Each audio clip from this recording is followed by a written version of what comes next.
release is just really wonderful. Yeah. Okay, so friends, just as a reminder, please make sure that you do put your microphones on mute when the doctor is speaking, just so he doesn't get distracted, because he might stop and feel that somebody's asking a question, and it'll maybe stop his thinking process. So if we can do that, that would be great. But when you're ready to ask a question, please, by all means. So he'll be coming on in just a few more minutes.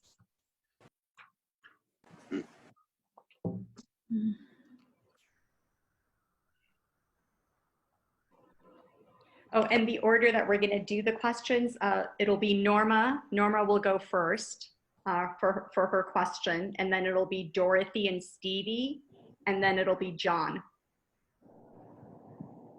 I'll leave the question to Dorothy. Okay.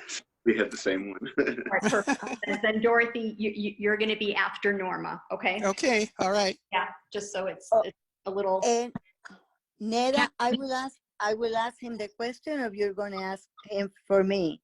No, you go ahead. And he's just joining us now. Allah Hafa, Dr. Kourosh. Very pleased to see you all. Thank you for inviting me, and I'm sorry that I was joining you later than 8 o'clock, but I'm ready here. Okay, no, that's wonderful. Thank you, Dr. Kourosh, for joining us again. This is actually the Call of the Divine Beloveds. This is our 9th week getting together, and we have just completed reading the Valley of Wonderment. So there are going to be several questions, but before we begin, we're going to open with a prayer. And Stevie, if you don't mind.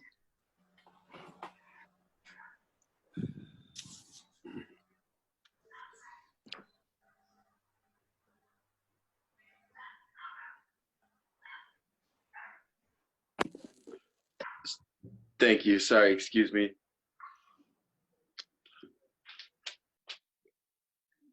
Let's see it. O thou provider, thou hast breathed over the friends in the West the sweet fragrance of the Holy Spirit, and with the light of divine guidance, thou hast lit up the western sky. Thou hast made those who were once remote to draw near unto thyself. Thou hast turned strangers into loving friends. Thou hast awakened those who slept. Thou hast made the heathen mindful. O thou provider, assist thou these noble friends to win thy good pleasure, and make them well-wishers of stranger and friend alike.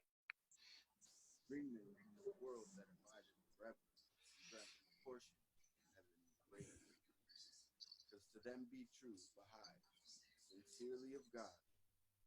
Save them from outward semblances, and establish them firmly in the truth.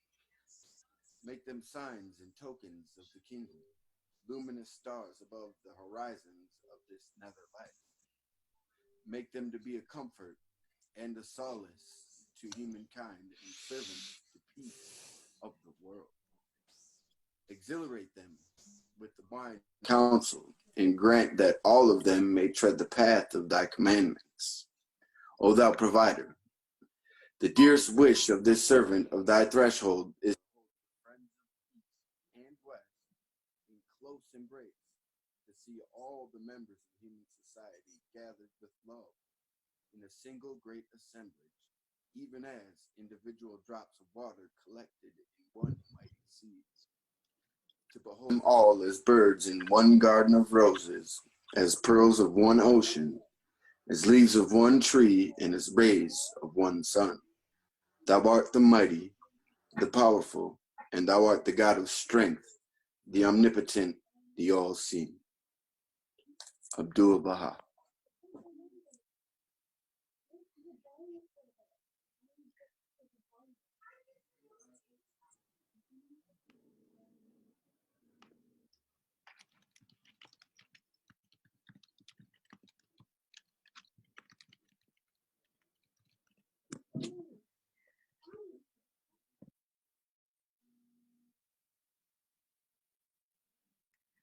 Okay, thank you so much, Stevie, for that beautiful prayer.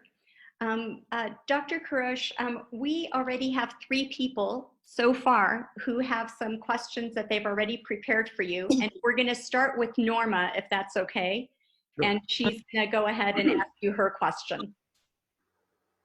Hi, doctor. I would like to hear you talk about life after death. Sure. In Baha'i faith, the teachings of Baha'u'llah are that the life is not only restricted and limited in this world, and after we pass from this physical world, we enter the spiritual world, and there are infinite number of spiritual words of God, and the soul, after entering the spiritual world, sets on a process of ever advancing progress, and from making progress through the words of God, and all the way moving towards the soul of the manifestation of God, which is the ultimate destination for the progress of soul. There are a lot of books are written about the concept of the life after death in Baha'i faith. I happen to have a few of them laying around here, and I might be able to show you. One of them is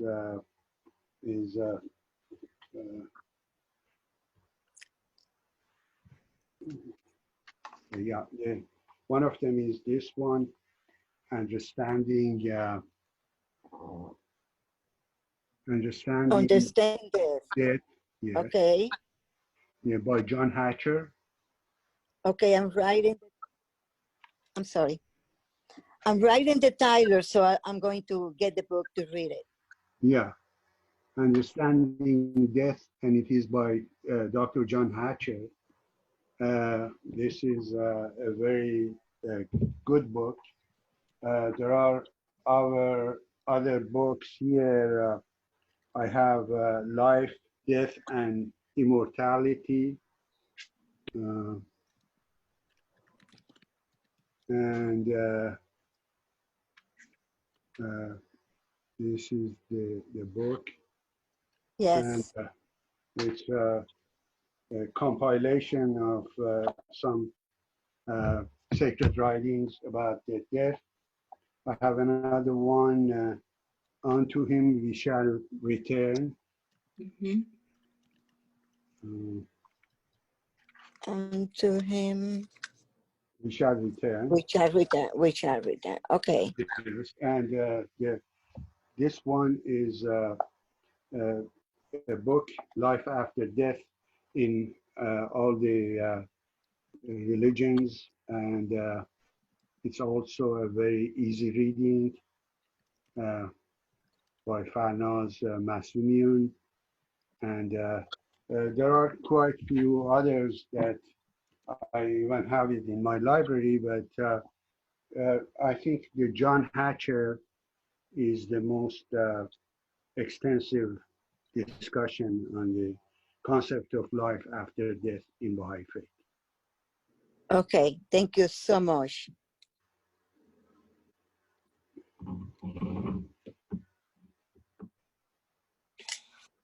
Dorothy, did you want to ask your question? Yes, I would. Thank you, Doctor, for being here to help us out. It's from paragraph 77. Verily, the righteous shall drink of a cup tempered at the camphor fountain. And that's from the Quran 76:5. And Baha'u'llah says, if the true meaning of camphor become known, our true intent will become evident And I actually went to some translations of the Quran, and Camphor comes back as kafir, K-A-F-I-R, as unbeliever or non-believer, and we could go into that for quite a long time, No, no, or as Kapoor, essential oil. So do we have something that Baha'u'llah said as to the exact meaning of that? I happen to have, if you allow me, I get my Seven Valley book. And, Sure. And Dr. Kourosh, it's on your page. It's on page 163, paragraph 101. 163. Paragraph 101. Yes. In your Okay, yeah. study notes. Mhm. Yeah, I don't know whether the friend that asked question has this book or not. Did you see that in my book? No, I don't have your book. Oh, you don't have it. Okay.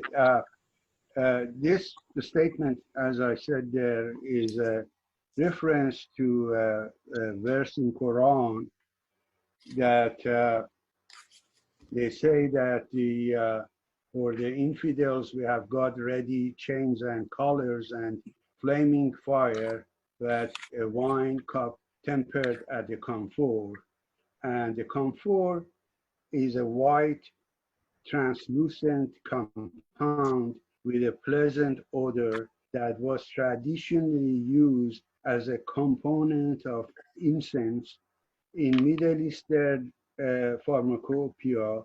Camphor was used for its medicinal characteristics as an anti-allergic, anti-infection, analgesic, and metabolic equalizer.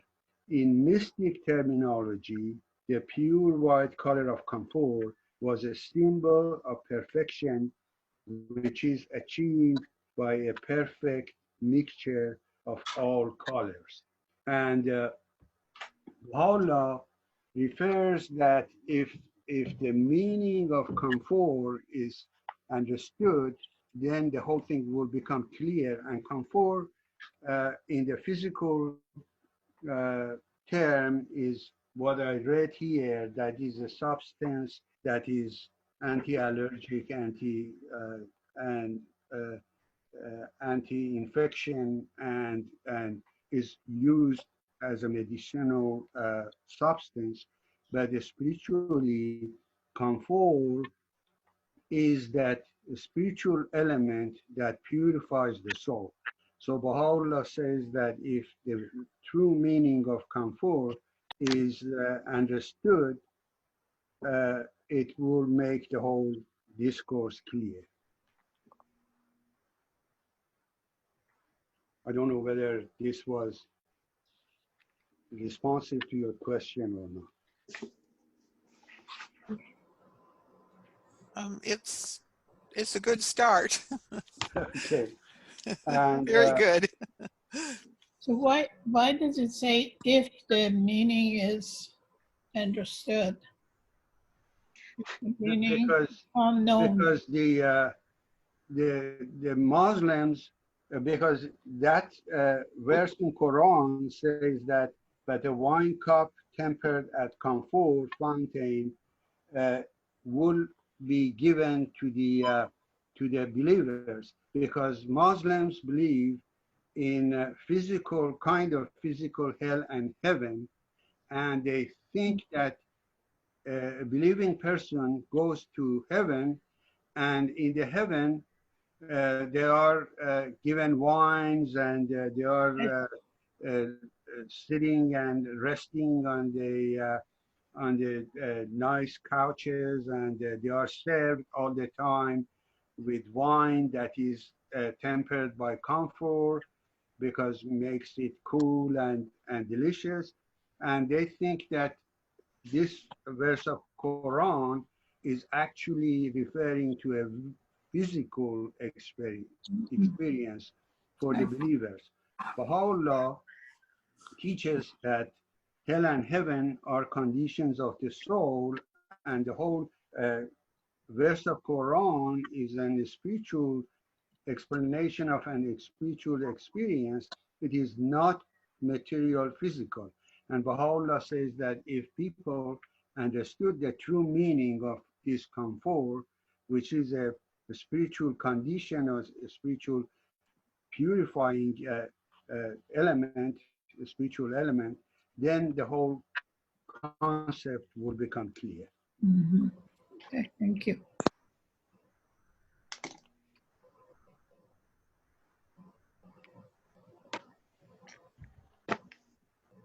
That was so beautiful. Thank you very, very much for that. Yes, thank you. Who did we have next in order? John. John. No, I'm just learning. Okay, so so there is a question that was raised, and it was after reading The Valley of Wonderment. So a few people, they've looked upon that valley as if it being a warning to them. So could you touch upon, I guess, the literal meaning of how the Valley of Wonderment is supposed to, I guess, maybe warn us, as some people have felt that was basically a valley of warning to them, warning them. So, Do you know which page? I believe in your book, it would be page 154, paragraph 89. Possibly, yeah. So, Okay, because that's part of the Valley of Wonderment.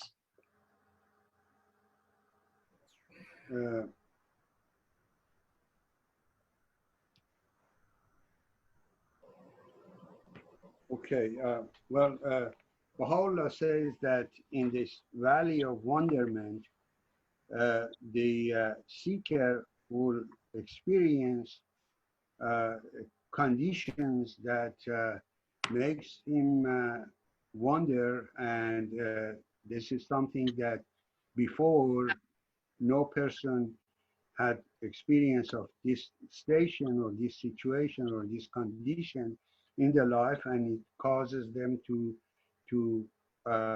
wonder, and this wonderment is not threatening. It's a very wonderful feeling and sensation, spiritual experience.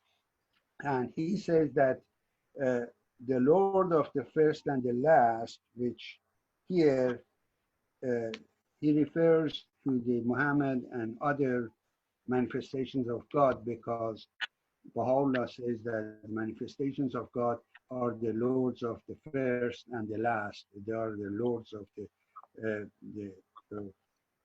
world. And he here quotes a statement by Muhammad, that Muhammad said, "O Lord, increase my astonishment at thee."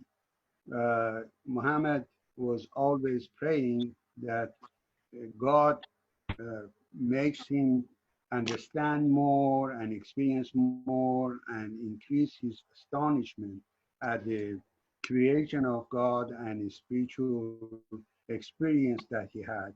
So Baha'u'llah says that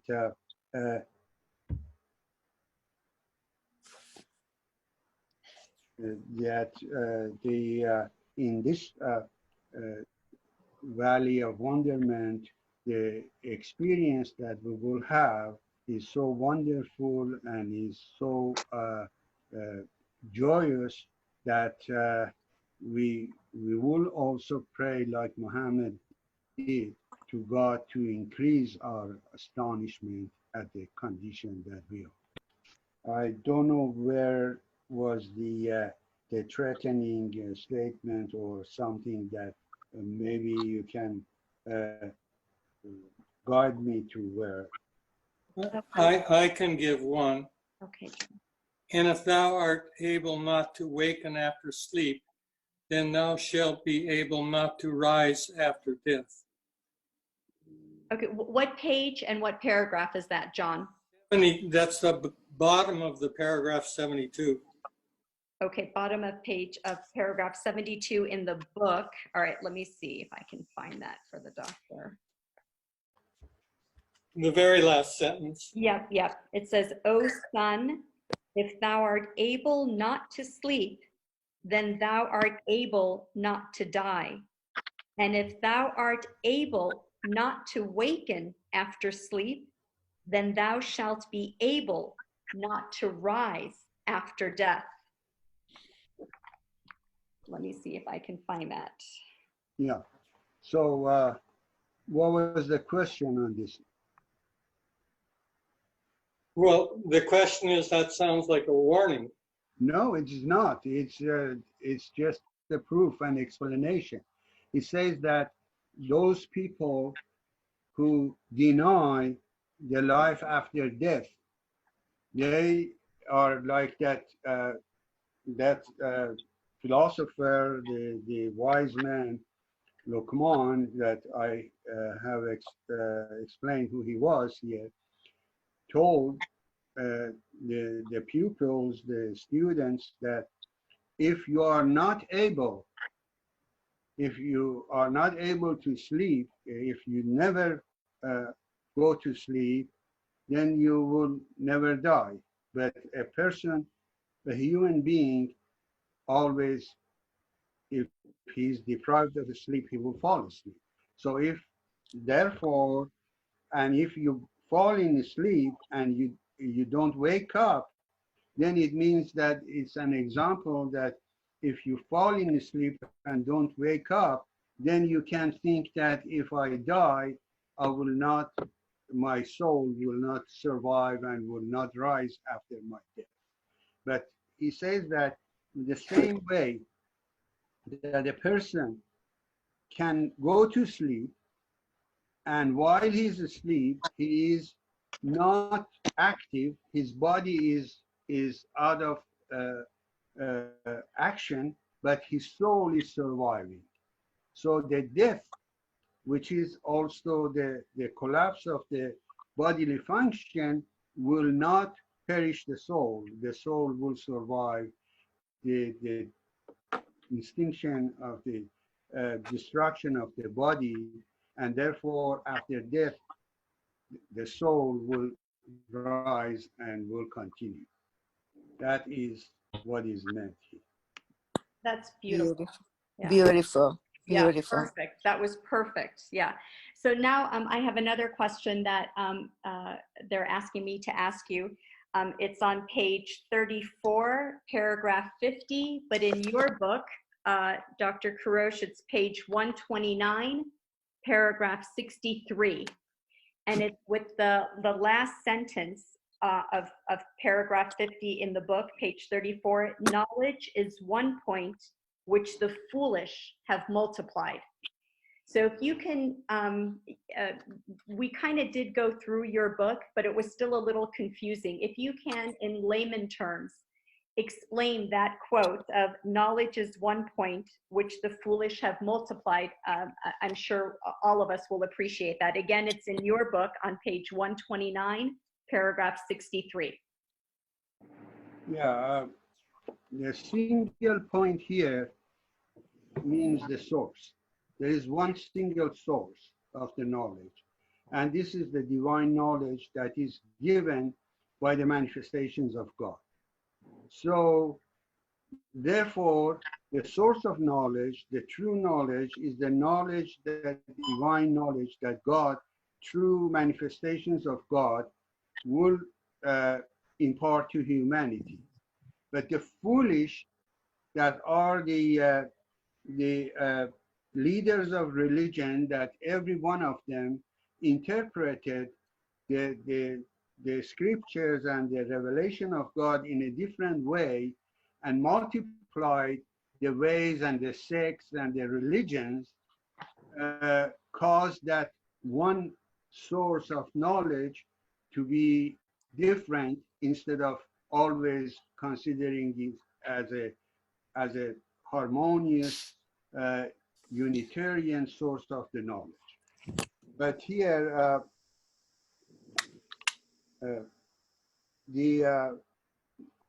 that is when Baha'u'llah says that the knowledge,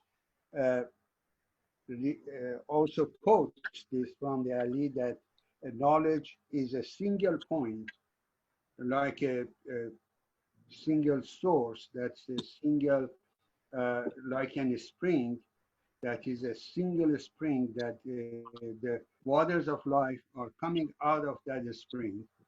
And instead of being kept in the same flow so that all people can enjoy it and get the life out of it, the leaders of religion will come and make a take part of this water and change it and interpret it, and they say that, well, I think that this means this, and somebody else says that, no, I think it means that, and they start fighting, and then the religions of God, which is originally one point, one source, it becomes multiplied by the ignorant people that are after the worldly desire and leadership. For example, when we see that in every manifestation, when he comes, he is only one source. It's one point, that from that point, the light of God is coming to humanity. But then so many people come and divide it into different sects, and everybody says something that is different from the other one, and then that one source, one point, is multiplied by the ignorant. For example, you see that when Jesus came, the source of revelation, the divine revelation, was coming from one point, one source. That was Jesus. But then you see that throughout the history, for the past 1900 to 2000 years, the people, everybody took that teaching and said, no, this is the way that we should understand it. And somebody else said, no, you're wrong. This the way that I am saying is right. And so now you see that how many sects of Christianity we have. Yes. Very interesting. Yeah, I like that analogy, actually, that breakdown. That's exactly, yeah. Wow. Okay, so we have another question. It's still Valley of Contentment. In your book, it's paragraph 72, page 142. And in the Call of the Divine Beloved, it's page 38, paragraph 57. And the line, the whole paragraph, I'll read for the friends. Oh, my friend, look to thyself. Hadst thou not become a father and begotten a son, neither wouldst thou have comprehended these words. Now forget them, one and all, that thou mayest learn from the Master of Love in the schoolhouse of divine unity, mayest return unto God, forsake the land of unreality for thy true station, and dwell beneath the shadow of the tree of knowledge. Yeah.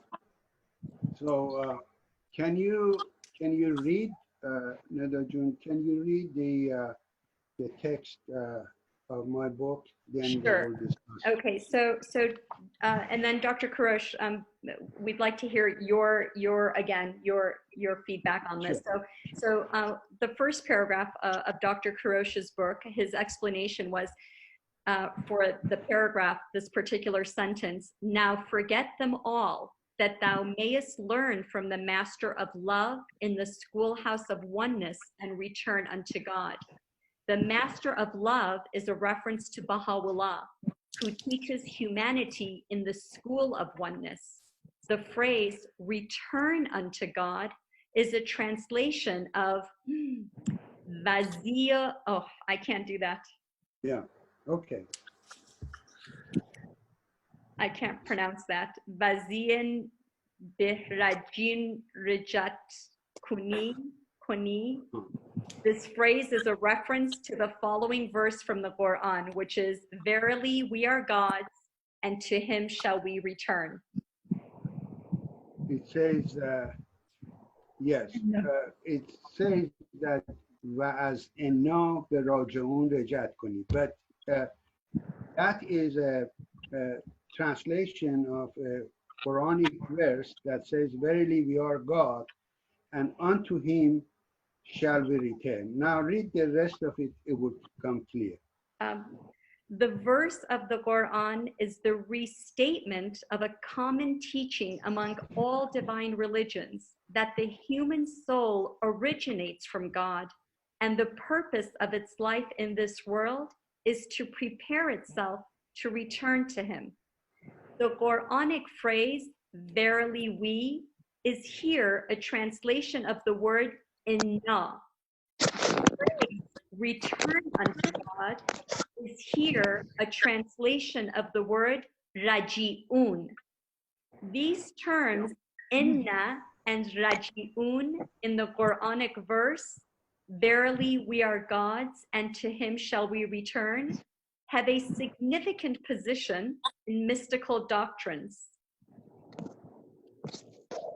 In Sufism, inna, verily we, is the station of individuality and human limitations, the self, the beginning of the path on which the wayfarer journeys. Raji'un, to him shall we return, is the end of this path, the advanced station where the wayfarer has discarded the self, human limitations, in preparation for the return to God. Yeah. So then Baha'u'llah says, now forget all that other people, the Sufis and the other people say, so that you may learn from the master of love, which is Baha'u'llah, in the school of oneness, because the major teaching of Baha'i faith is to establish oneness of humanity. So, and to return to God, so that he uses that verse in Quran that says that verily we, is the start of the human traveling or treading the path towards God. And then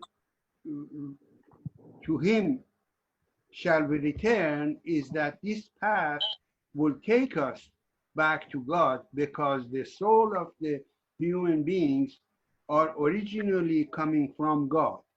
And the whole life in this world and life after this world is the process of returning back to God. So the soul is always in need of or in seeking that home that he had with the soul, human soul had with God. And the process of life is to learn and make progress and go forward and tread this path so that we eventually are in the path to return to God. So what was the question? Well, they didn't give me a question. They just basically gave me the paragraph to ask of you. So I think they just wanted clarity. And yeah, they said they got clarity. So thank you so much. Sure. Excuse me, can I ask a question about this tree of knowledge? Yes. Yeah, Faye, go ahead. It's not capitalized, so this is reference to who? Yeah, tree of knowledge is a revelation of God. Every manifestation of God is like a tree, a divine tree, that it gives the fruit of divine knowledge. So the tree of knowledge here is not capitalized because all the manifestations of God are the tree of knowledge.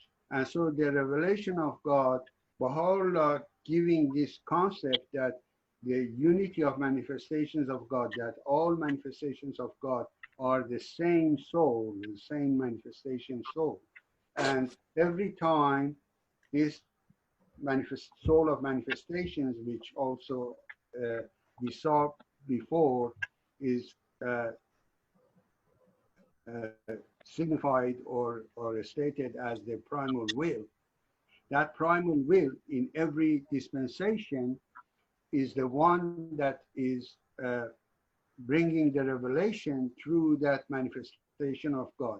So the unity of manifestation of God is the essence here, that the tree of knowledge is all the manifestations of God, and they bring the fruit of divine knowledge.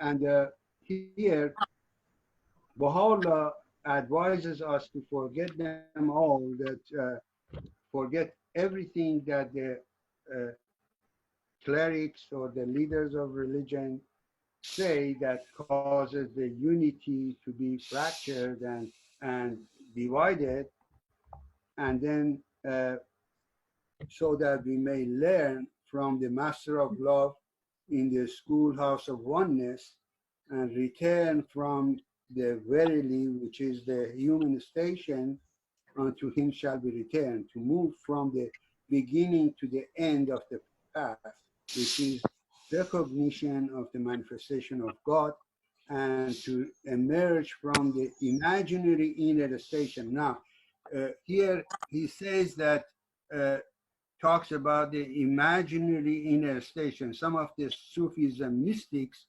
thought that they were advancing so much that in their inner station they were one with God. And some of them even said that I am God. In the history, there was a guy called Mansur Hallaj that he was going around and saying, I'm God, I'm God, I'm God. Baha'u'llah says that human station, human soul, the highest level of progress that human soul can make is to reach to the level, to the threshold of where the manifestation of God is. No human soul can ever claim unity with the essence of God. So those who thought that they have achieved the inner reality to the station of becoming God, he calls them, he says that the imaginary inner station, and achieve the true station, which is dwelling with the shadow of the tree of knowledge, which is manifestation of God. Beautiful. Thank you. That's beautiful answer. And actually, that kind of rolls into another question that I know we had here on, for us, paragraph 61, but I believe in your book, it's paragraph 77. And the specific question is, what does it mean by burning away the veils of want? I can read the entire paragraph if you'd like, just for refreshing. Oh, shoot. And that is, the wayfarer, after traversing the high plains of this supernal journey, entereth into the city of contentment. In this valley he feeleth the breezes of divine contentment blowing from the plain of the spirit. He burneth away the veils of want, and with inward and outward eye perceiveth within and without all things. The day of God will satisfy everyone out of his abundance. From sorrow he turneth to bliss, from grief to joy, and from anguish and dejection to delight and rapture. Yeah. So this contentment is translation of a word which is called istighna, and there is no word in English that accurately conveys the meaning of istighna. So contentment comes close to it. Let me explain. Contentment, what do you think contentment means? Being satisfied, fulfilled. Means satisfied with what you have. Okay, is that right? Yeah, Okay. exactly. But istighna does not mean that. Istighna means that You be so rich that you don't need anything else. If you have everything, if you are so rich, if there is a difference. Maybe you have $1,000 and you think that, okay, I'm okay. I'm satisfied to have $1,000. But if you have billions of dollars, then you don't need $1,000. That's the difference between istighna and contentment. But there is no word in English that exactly translates that. So the closest word that we found is contentment. Okay, so the the quality or a state of being contented, and contented is defined as feeling or showing satisfaction with one's possession, status, or situation. Istighna means to be enriched to the degree that no wants or needs remain. By contrast, one who is contented may still want and need something, but is nevertheless satisfied with what one or she or he has. Therefore, the wayfarer, upon entering the valley, is enriched to the degree that no wants or needs remains for him. And then Baha'u'llah brings this verse of Quran as well that is differently translated. This is another problem that, for example, in Gospel, you find a statement that is different about another Gospel's statement about the same situation or same concept. And in Quran also, because there was no officially approved translation, many people translated Quran, and everybody, according to their taste or understanding, translated it differently. So in the course of translation, they also interpreted it, because the choice of word causes the meaning to be different. So in a way, they interpreted. For example, here, the Rodwell translation, God will compensate each one out of his abundance, is the one that was used from Seal translation, but Rodwell translated, God can compensate both out of his abundance, for God is vast and wise. And then Yusuf Ali, another translation, says Allah will provide abundance for all from his all-reaching bounty, for Allah is he that careth for all and is wise. So it is kind of the verses translated differently by different translators. So Baha'u'llah describes the condition of the wayfarer when he reaches the stage of spiritual development and enters this valley.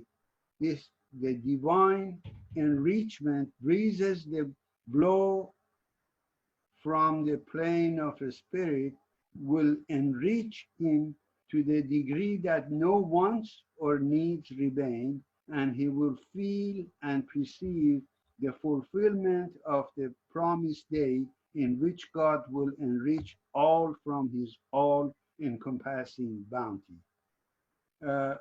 Expounding on the same thing, Baha'u'llah in the Gems of Divine Mysteries states, in this station, he, the wayfarer, beholdeth himself established upon the throne of independence, istighna here.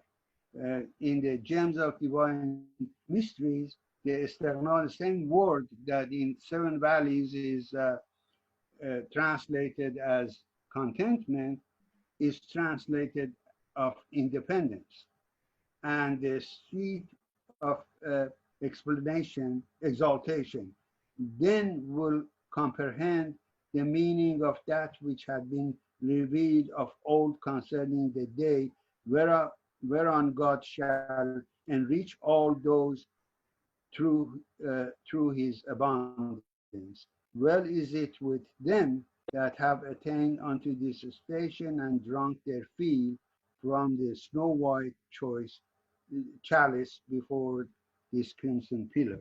So you see that there is always difficulty in translation, that you can sometimes not find the word that exactly explains and defines the whole, the original word. And here, the contentment is one of those that you enter the valley of contentment, but in reality, you enter a valley that you are enriched by a spiritual breezes that is coming to you in that valley, that really makes you in no need of anything else.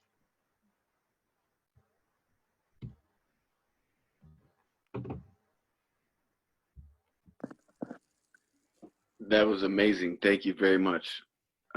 Very much appreciate that. If no one else has any direct questions to that, I actually did was wondering if you might have a recommendation for reading. Well, obviously, any specifically Baha'i writings, like what personally speaks to you greatly, but also some non-Baha'i writings, if you wouldn't mind sharing what what you really have enjoyed or has been enlightening for you. Did you read my book on the Seven Valleys? I have not got to read your book yet. Okay. I suggest it's not just because it's my book, it is because it is written in a more simple way. But if you have the feel for reading a lot of complex philosophical and mystical concepts, then another Baha'i writer, Dr. Julio Savi, has written a book that I have here. Let me bring it for you. Or it's called, let me bring it for you to see that.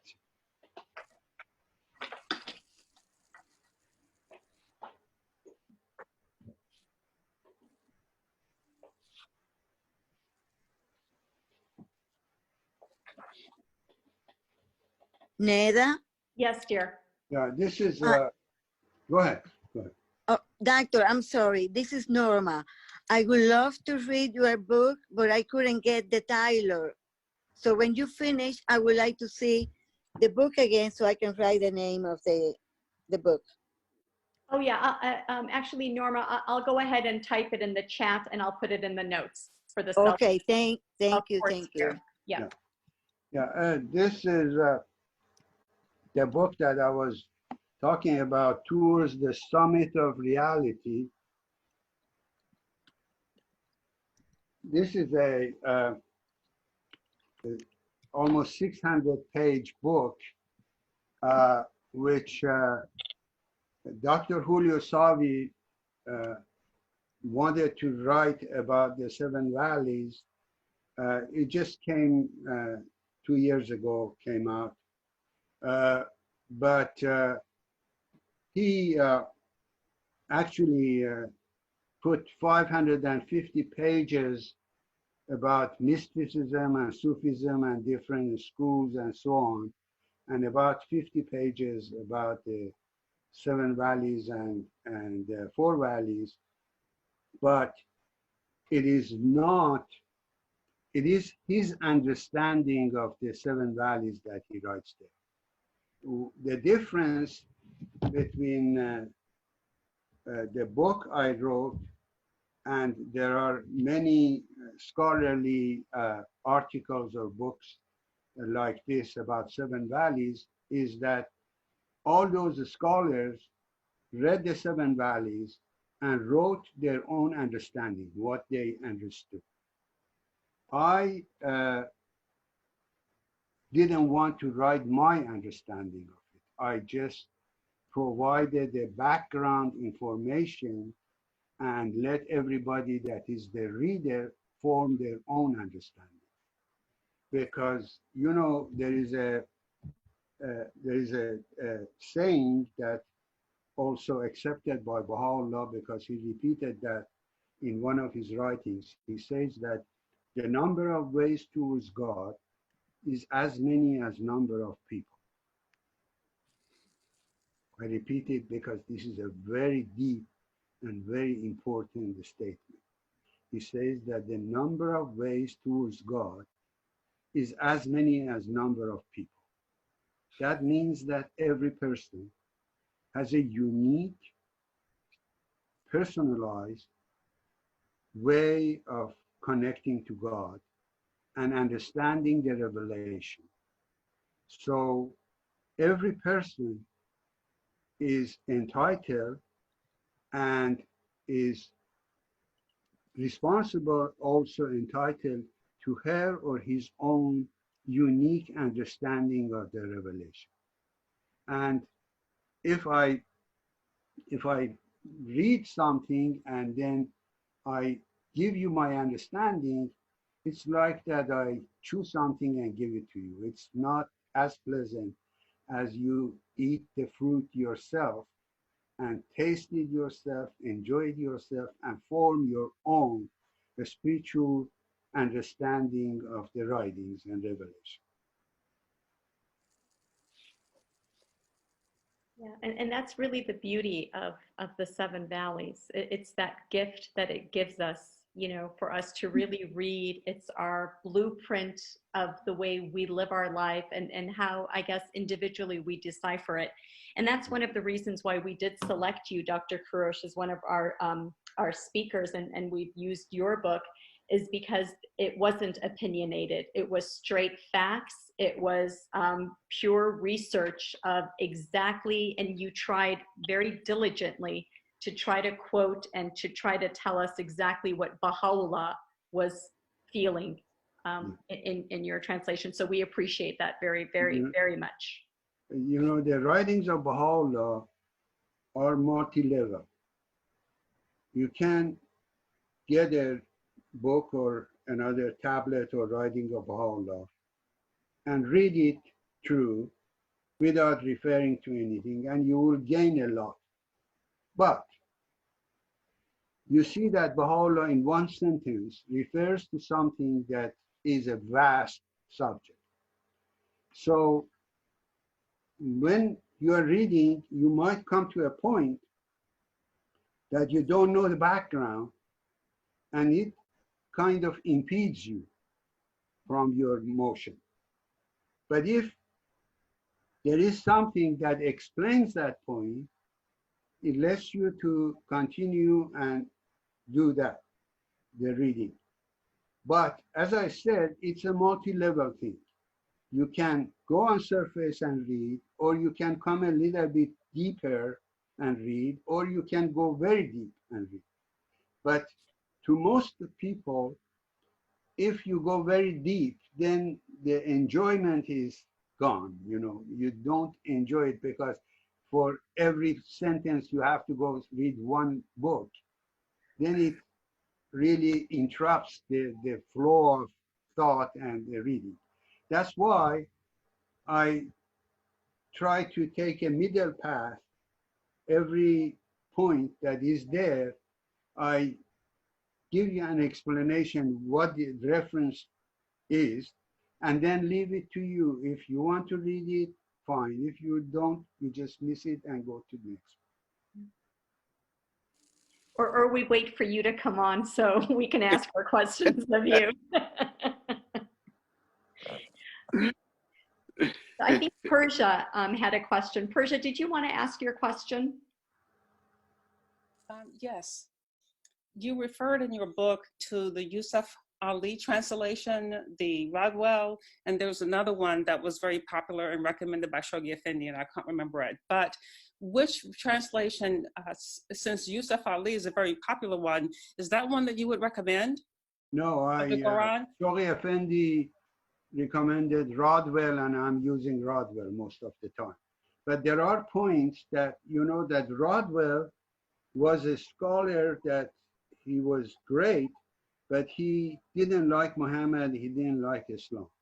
So sometimes in his translation, he's gone to an extreme. And because of that, or sometimes he has translated a verse in a way that it's not really what it means. And in that situation, I go to other translations and I bring those other translations so that after you read 3 translations, you really get what the essence of the whole original is. Because I know I read Arabic and I understand Arabic, so I read the original, and when I see that the translation is not close or is gone astray, then I bring other translations in case that those help to bring us back to the origin. So Rodwell is what Shoghi Effendi recommended. Right. Of course, there have been so many since then. Which other one would you recommend in addition to Rodwell? Next to Rodwell, I have one that you cannot really find it online, because you can find online if you go to Ocean or other, you can find a Pictal translation, and you can find Yusuf Ali translation.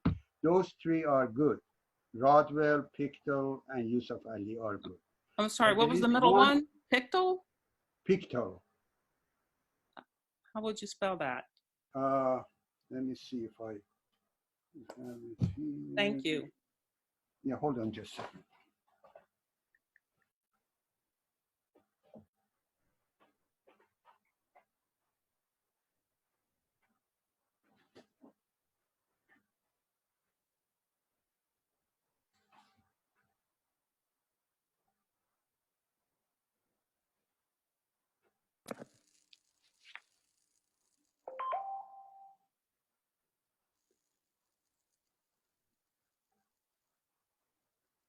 It's such a blessing to be able to pick his brain like this.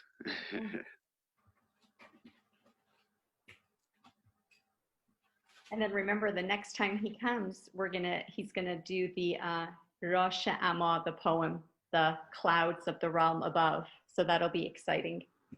That'll be a time where we all should have our cappuccinos or our coffee and our tea and just melt in the poetic evening when he comes again. I've read a letter from the Universal House of Justice that they primarily use Yusuf Ali. Now, that's a very popular one around the world, actually. So I know that there have been some Baha'i scholars who have said since the time of Shoghi Effendi that there are other very good translations. And that's why I was asking the doctor here which ones he prefers. Yeah, I have included a statement from Guardian. I don't know whether I have it in the 7 Valleys or in my Kitab-e-Iqan book, that Shoghi Effendi said that, let me read that for you.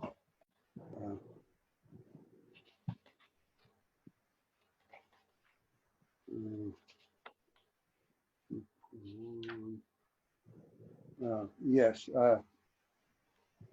I have it here among the English translation of Quran. Sales and S-A-L-E, sales, and Rodwell's are 2 of the more well-known and prominent translations. Shoghi Effendi commented on these translations. He says that Sale's translation is the most scholarly we have, but Rodwell's version is more literary and hence easier for reading. That's what Shoghi Effendi says. Right. There have been some Baha'i scholars that have said that since the time of Shoghi Effendi, that there have been some other translations that were considered very good ones. And so I was just curious as to what you... Since then, there is another one.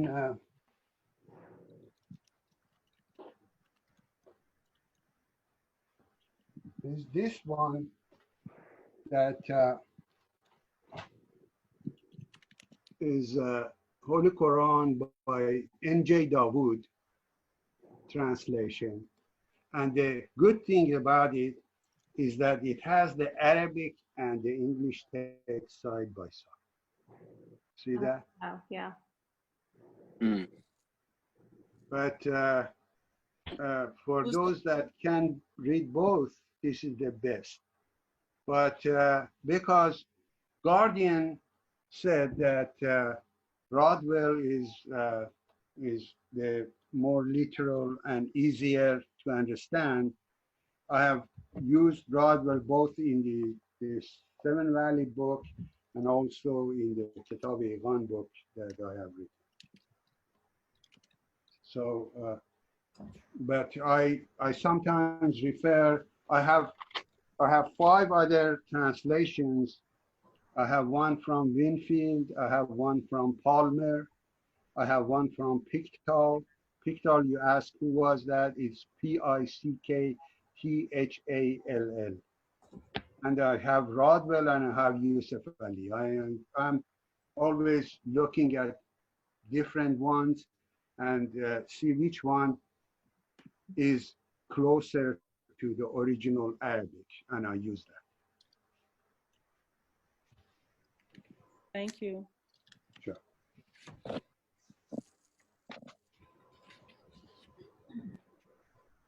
Okay, does anybody else have any other questions for our beloved Dr. Kourosh? Excuse me, I had a question. Please, Farida, go ahead. I was comparing the Persian version with the English.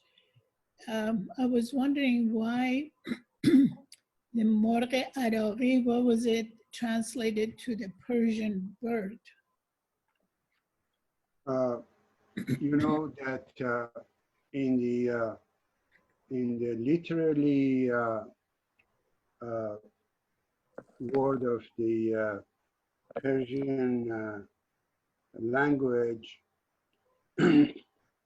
they call the Arabic of Quran Lahn Hijaz, or the melody of Hijaz, and the Persian they call Arab, or you know that in Iran there was an area west of Iran that was called Iraq Ajam, the Persian Iraq. And then you had the Iraq, which is the Iraq that we have right now. So the Baha'u'llah says that Morgh Araghi means the Persian bird. He's saying that the melodies of this Persian bird are very similar to the melodies of Hijaz, which was the language or melody of Quran. So he is referring to that. Does he refer himself and Muhammad? Yeah, he refers to himself as to his writings or his revelations as the melody of the Iraq, that is the Persian melody, and the to Quran revelation as Hijaz melody. Hijaz is the area where Mecca is located. Yes. Okay, great. And the other question I had was, since these 7 values was written to these Sufis in Kurdistan, did any of these Sufis ever become Baha'is? Do you know any? You know that in my book, in the introduction, I have written how the whole 7 valleys and 4 valleys came to be written. And that was after Baha'u'llah returned from his 2-year sojourn in Sulaymaniyah, which is in the mountains of the northern Kurdistan of Iraq. And he returned to Baghdad. And during those 2 years, first he was in the mountains of Sulaymaniyah. He was alone. And sometimes a shepherd would come and bring him some food. And one day, a cleric or a educated person came with the shepherd and met Baha'u'llah, and that person was trying to do some calligraphy, and Baha'u'llah told him, let me write something for you, and Baha'u'llah wrote a line in Persian calligraphy, and this person looked at it. It was astonishing, the quality and the refinement of that writing. He took it back to Sulaymaniyah, to the town there, and Sulaymaniyah people mostly were and still are Sufis. And there are 3 orders or 3 sects of the Sufis that are living in that area. He showed that to one of the leaders of the Sufis, and he was also astonished. And then sent this man back. And when he talked to Baha'u'llah and came back, he reported that there is a very scholarly and wise person, knowledgeable person, living alone in a cave in the mountains. So a group of these people went and met Baha'u'llah, and after talking to him, realized that he is totally different from other people, and requested that he please come back to their town and live with them in a place that they had there, and the monastery that they had there. So Baha'u'llah accepted and went there, and every day they were asking him questions. And there is one very important mystic, Sheikh Muhyiddin Arabi, that his writings are really the standard of the mystic knowledge. And they asked Baha'u'llah questions about the writings of Muhyiddin Arabi, and Baha'u'llah said, I have never read Muhyiddin Arabi's writings, but then he started to answer their questions and solve their problems. And they were so astonished that the most important leaders of these 3 Sufi orders or 3 Sufi sects, they became so enamored by Baha'u'llah that they kept visiting him, talking to him, learning from him. And because of that, the name of the and Baha'u'llah was saying that he is a kind of dervish, and the fame of this Persian dervish spread in the whole area. And that's why Abdul Baha, that was really missing his father for 2 years, and they were looking for Baha'u'llah. You know that Baha'u'llah, when he left Baghdad and went to the mountains of Sulaymaniyah, he didn't let anybody know where he is going or where he was. So for 2 years, almost 2 years, they didn't know where he was.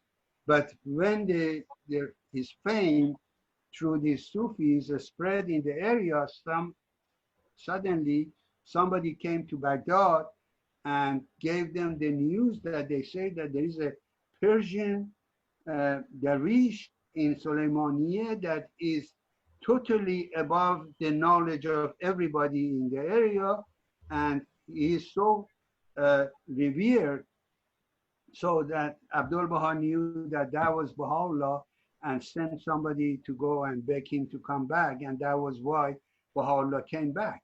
But after Baha'u'llah came back, those leaders of Sufis corresponded with him, kept in contact with him, and that's why that Baha'u'llah wrote the 7 valleys in response to the questions of one of them, and 4 valleys in response to the questions of another one. And then even at this point, a few years ago, one of the Baha'is went and traveled before this Iraqi situation and wars and so on.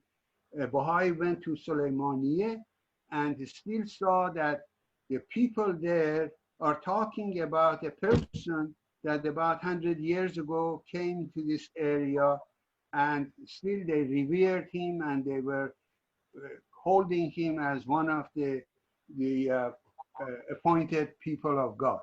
So that was the way that he was there. Okay, great. Thank you so much. Sure.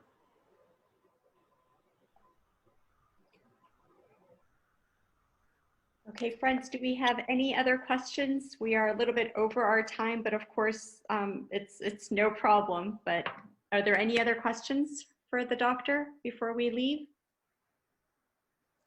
We're going to meet doctor again, right? Oh, of course. So At the end of this? Yes, we do have the doctor one more time, possibly in like the 3rd week of April. I'll let you know, doctor. And we're going to have him do the Josh Am'a poem. So we're gonna go through that with you, if that's okay, and then we might have some questions on the 4 valleys. Well, for Rasha Am'a, you might contact a very really knowledgeable scholar, and Mr. Masumian, who is living in Austin. Bijan? Yes. Okay. Yeah, you contact Bijan Masumian and ask him to come over and discuss the Rasha Am'a. Okay. And what we need you to, because we're going to have questions. He translated Rasha Am'a to English. Okay. Well, thank you very much. I will. Yeah, I know him, so I will definitely reach out to him. Sure. Okay, friends. Allahu Pa, and thank you so much, Dr. Kourosh. You're most welcome. Thank you so much. Be safe. Well. Thank you, doctor. Thank you. Allahu Pa. Stay safe. Thank you. Thank you, Doctor. so much. Be safe. It was Good night. wonderful. Good night. Good night.